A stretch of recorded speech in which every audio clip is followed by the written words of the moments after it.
to this episode of the PA System. On this episode, I'm talking with Becky Mosbrucker, and we're highlighting the mindset around personal safety for women. So welcome to the show, Becky. Thank you very much for having me. I appreciate it. Yeah, it's great to have you here. So, this has been kind of a fun connection for me because I have a lot of friends that are out in your area that are sort of in this realm that we're going to be talking about today, which, it's a little bit of a departure from what I normally talk about, but I actually feel like this is a really important topic. And so I was super excited when you and I connected. And that topic of this, this awareness that we have, I think, is something that maybe has come to the forefront for more of us in the last couple of years. And so I want to jump into that with you. But before we do that, tell us just a little bit about you, about where you grew up and what that was like. Wow. So, okay. I was born in Daytona Beach, Florida, and my parents moved us to Indiana when I was 5-ish. So really, I grew up all of my elementary, middle school, high school years, all in Indiana. And then when I graduated high school, my mom said, enough snow, I'm done. So we moved back to Florida, where she is from. And so kind of married a military guy and moved around a couple of different bases, had some children. We got divorced. I married another military guy, something about the military, and married into a blended family. And we've been together for 18 years, and I now live in Virginia. That was my last base, more or less. And so just decided to stay here. And, so I've been teaching safety at my job, my full-time job I've been there almost 30 years. Well, 30 years in February. So I've been teaching safety all my life, I feel like, all my adult life. And just in the last few years, I've been concentrating more on the women specifically side of the house. So tell us how you got interested in this field and how you really got started. Wow.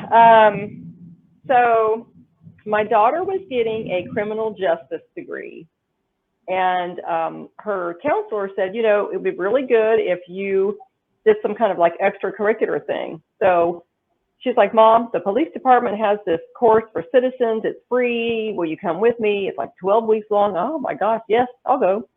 And I just loved everything about the police department. If I hadn't been so old, I might have gone that way. But it was really fun to have all the different departments represented and come in to tell us what they do. And then one of the weeks was the SWAT team. And so they brought in all these guns and all this stuff that they do. And they invited us to go to the police range.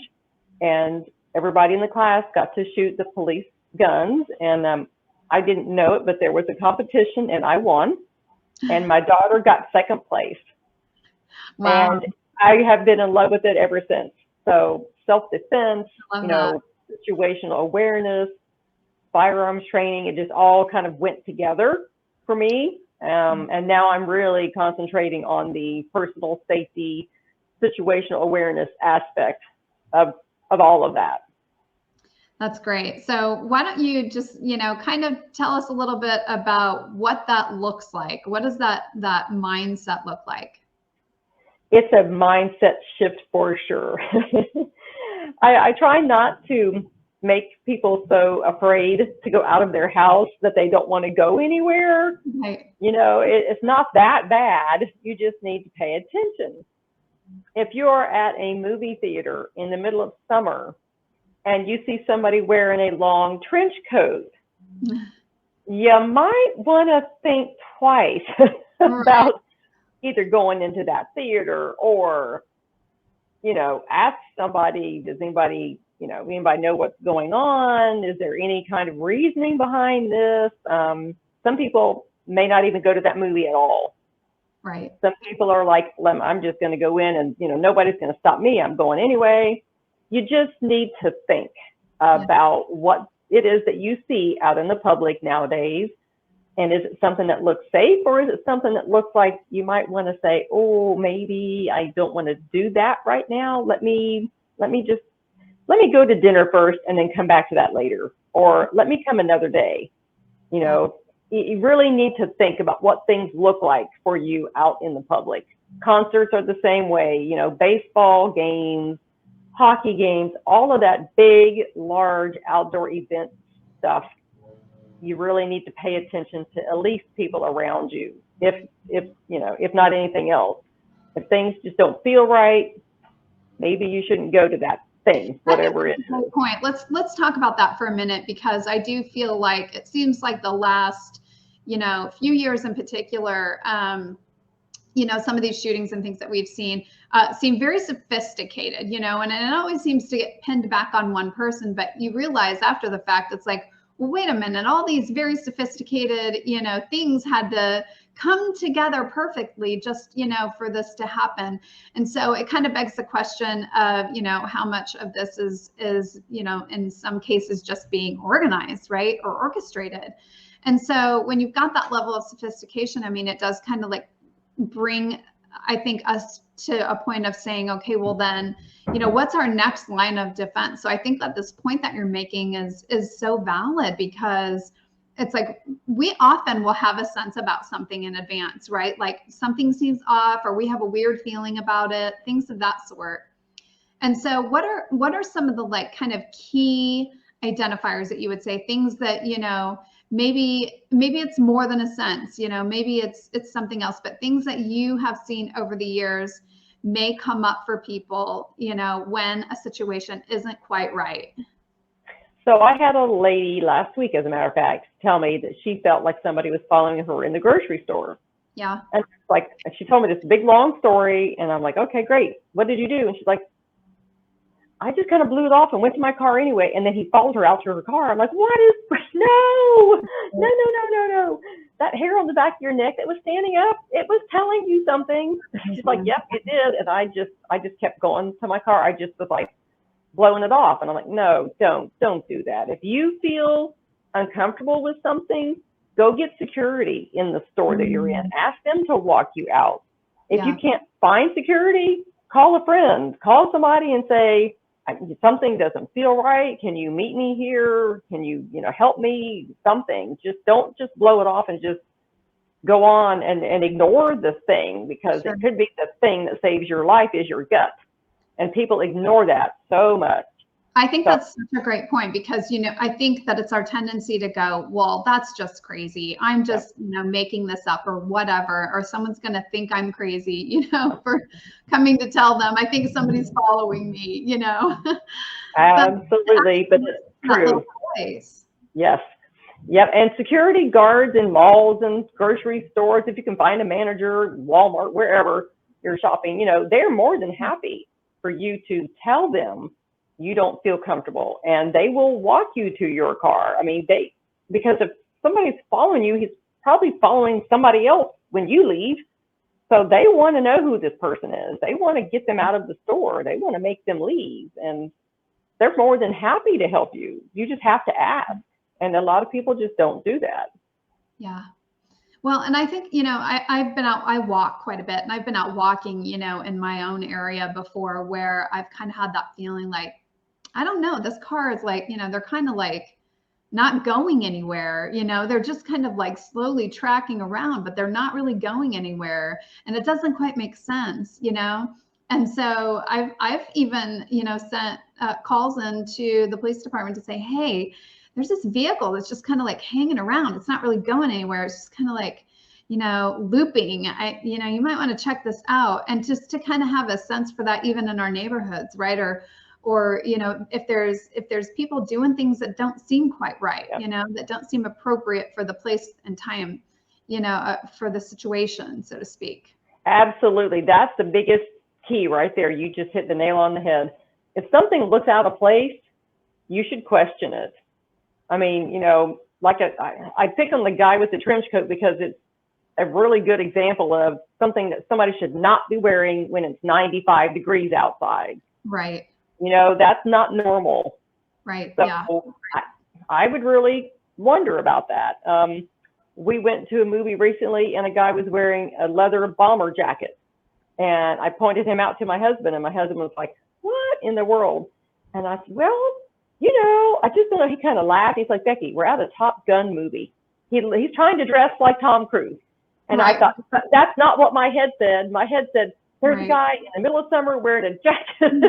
He's like, you're in a Top Gun movie, you know? I'm like, okay, all right. He's like, take his spidey senses down a little bit. But that is exactly how I live. You know, I'm like on a heightened awareness all the time because I teach this all the time. Yeah. So he's just kind of like, let's just, you know, bring it down. I said, but you know what? If there wasn't a Top Gun movie, I still would be paying attention to that. And I pointed it out to him, and he was just kind of like, where is this guy? Like, he didn't even see him. And I'm like, oh, how could you not see him? He's like, guess I'm not looking for things like that like you are. I'm like, I guess not. Yeah.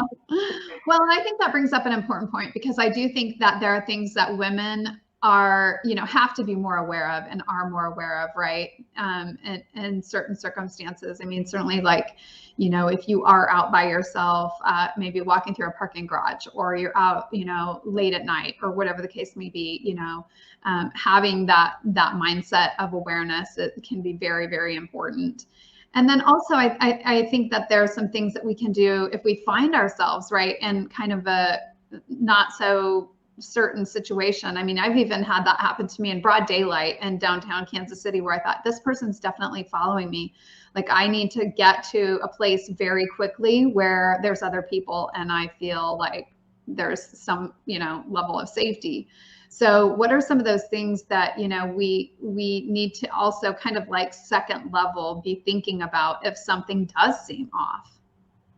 I would do exactly that. I would go into some public place, like restaurants, any restaurant, any kind of a grocery store, any kind of a store that's open, and just go in. And if you don't feel comfortable, tell one of the employees, I think there's a guy following me, give them, you know, the whole story, call the police, let's just hang out here until the police come or this guy goes or something. Another thing too to look out for is if you're like at a park. So I had taken my grandson to a park a few months back, and we had a great time, and some other families started showing up, and all the other families let their kids on all of the equipment, and not one of them looked up from this device at all to watch anything their kids were doing. I was the one watching about 10 different kids, and I'm like, this is crazy. None of them were looking at their kids. Kids were falling down, kids were getting hurt, nobody was paying any attention. And I thought, how in the world can you let your kids just go play? You're not even looking to see if they're even hurt. Anyway, yeah, I was like, oh, okay. So we stayed for about an hour total. I'm like, we have to go. I want to walk up to every single adult here and give them my business card and say, you need my class, because you're not paying any attention at all. Somebody could just grab your kids and run. Yeah, right. Yeah. I was just like, I can't do this. Sure. So we left. But anytime, if you think somebody's following you in a car, go to the store that's open that you can, you know, like a 7-Eleven, a Wawa, whatever kind of a gas station you have like that, that's very public, that a lot of people go to, and go inside and do the same exact thing. I think this car is following me, you know, whatever, blah, blah. We used to tell people to drive to the police station. You do know that the police are out on the street monitoring the streets. They're not in the police station. Right? People that are in the police station are the admin people, and they'll call the police for you, but they're not there. So go to a public place that you feel safe. Don't go to some place where you know that it gets robbed every night after 6 o'clock. You know, go to some place you feel safe and tell them you need help, or just sit in the parking lot and call the police if you don't want to get out of your car. Sure. In our area, the police are like, call us anytime for anything. We would be more than happy to come and check it out, rather than find your body somewhere else. Right. You know, so absolutely. Call them. And do you recommend, you know, sort of, you know, that kind of have some sort of, you know, personal protection with you approach, you know, having like a bear spray or something like that, if you do feel like you're going to be in a situation or in an area where you might want to have some form of security like that? Maybe you're going hiking, right? And there's only a few of you, or maybe you like to go, you know, sometimes I'll go walk at parks and things like that, you know, and it's just you by yourself going to the park. I tell every woman in particular that they should carry something. If you don't feel comfortable carrying pepper spray or a stun gun or a firearm, carry something that you can use as a protection device. It doesn't need to be used to kill people. It needs to be used to stop them from attacking you, not, you know, the other end. I carry pepper spray every single day of my life where it's legal in my state. So that also means that you need to check in your state to see what is legal, because in our state, we cannot spray a human person with bear spray. We will go to jail. You need to make sure that what you're using as a protection device is legal for the situation, as well as, you know, legal for your state. I mean, sure, if you're on a trail and you're hiking and a bear comes upon you, the little tiny bottle of pepper spray isn't going to do much. Yeah. But you can't turn that bear spray on a human. Right. That's not legal. So you need to have the appropriate item for the appropriate circumstance. But I carry pepper spray everywhere that it is possibly legal in my state. Absolutely.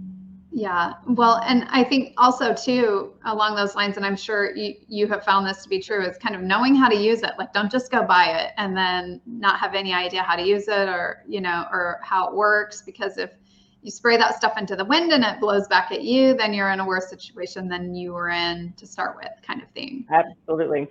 Yes. So I actually have videos on my YouTube channel of me spraying a can of water that's in a pepper spray container out in my yard, in my backyard. Sure. And showing you how you're supposed to use it. So yeah, you can go on my website. You can see I've got lots of different videos with stun gun devices. I've got pepper spray. I talk about clothing that can conceal certain devices and how to use that to your advantage. And, you know, a lot of that stuff is on my YouTube channel. But yes, absolutely. You should know how to use the things, because just because you can push a button doesn't mean you know how to use the things. And you also need to make sure that the age restriction is met. Some pepper sprays in some states cannot be used by anybody younger than 21 or 18. So you need to check and make sure that it's legal before you even can give this stuff, because a lot of women want to give these things to their high schoolers. You can't do that in some states. College, yes, because they're usually over 18, but it just depends. You need to check. I think that's a really important point, because, you know, we know that, you know, a lot of the assaults that take place, especially in high school and college, are typically close partners, or, you know, like a date of some sort. Yep. So I think that's really important, because if girls aren't aware, they don't really understand, you know, how to defend themselves, and they don't understand what their rights are when they do defend themselves, then they can become the victim more than once. And if you've ever, you know, had interactions with the legal system, or quote unquote justice system, you know that there isn't always a lot of justice in it. So that's a really important point. So I learned something while I was talking to the college girls, and in my studying for my presentation I was given last night, about the fact that a lot of colleges don't even report sexual assault at all, because it brings their numbers down. It makes their campus look unsafe, and then students don't want to come there. So they don't even report a lot of stuff that happens. So what I tell every college girl, and if you don't mind, I'll say that right now, call the city police first, and then you can contact somebody on your campus. But if you call the city, you know, police in your city, and they write a police report, which they have to do, right, then the college has to be alerted, and it kind of, you know, works backwards. But that's the great way to do it, because the college can't just sweep it under the rug and ignore it, because now it's police record, it's public record. Everybody's, you know, gonna know that there's a record about assault on this campus. They don't necessarily know your name, obviously, but right, you know, if you make it known to the police, they have to report it, and it gets a more leeway to, you know, taking care of the situation with the person that did the attacking. That's a really great point. I really want people to know where to find out more information about your programs and about what you teach. So this is your website, correct? Yes. And so for those who are listening and aren't actually watching with us this evening, if you don't mind just reading off your website for them. Absolutely. It's www.forwardsafetytraining.com. Great. Yeah. And then they can find you on social media at Forward Safety or at Forward Safety Training. So that's on Instagram. Of course, they can find you on LinkedIn and Facebook as well, correct? Yes, yes, and Twitter and TikTok and all the stuff. Pinterest, everywhere. I have too many places probably, but yes, I am out there. No, that's great. It's good to be everywhere. And obviously you've got videos on YouTube. So I strongly encourage people to go onto YouTube. And what is the name of your channel? Let's share that. It is Forward Safety Training.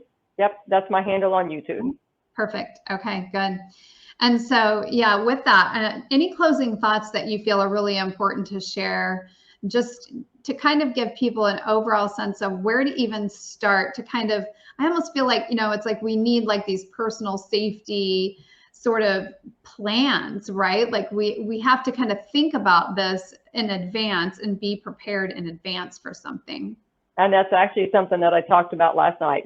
So yes, helping you create a personal safety plan. If you have no idea where to start, contact me. You can email me at forwardsafetytraining@gmail.com. I would be more than happy to help you get started. If you just need to put ideas on a piece of paper, we can work on that together. I really want people to have some kind of idea of what to do before something happens to you. I want you to be forward thinking.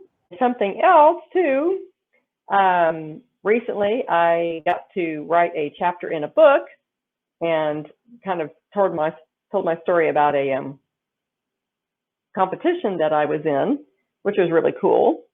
So the book I read is my first published book. I actually wrote a chapter in this book. I did not write the whole thing. I wrote chapter 6. Wonderful. Well, thank you so much for being with me today, Becky, and for sharing your wisdom with my audience. You're very welcome. Thank you for having me. I've appreciated it. It's been fun. Absolutely. And to all of you out there listening, thank you again for being here and supporting. If you got something out of this episode, please by all means share it. And I've got a weekly show. And actually, this is not my only series. I've got the Vision Networks edition, but I've also got Rainbows in Real Life that I do with a partner of mine. And so stay tuned, subscribe, keep coming back and listening. We're covering a lot of really great territory, just helping you guys get information that you need that will support you in your daily life and in your business. So I look forward to seeing you again next time. Good night, everyone. Thank you.